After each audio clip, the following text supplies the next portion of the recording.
জলটাও মিষ্টি। উঠে গেছে হালকা মনের মতো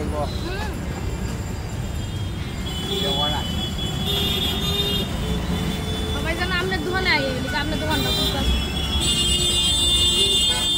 ভালো হলে তো এখানে আইয়া না, খারাপ হলে তো এখানে আইয়া না, খাওয়াই তো যেমন সব দিক থেকে ভালো করবো এমন কথা আসলে না। আমরা সবই ভালোই পাই আর আমরা যেই যতটুকু পারি ভালো দেওয়ার চেষ্টা করি। একবার যদি খারাপ হয়ে যায় আমার কাছে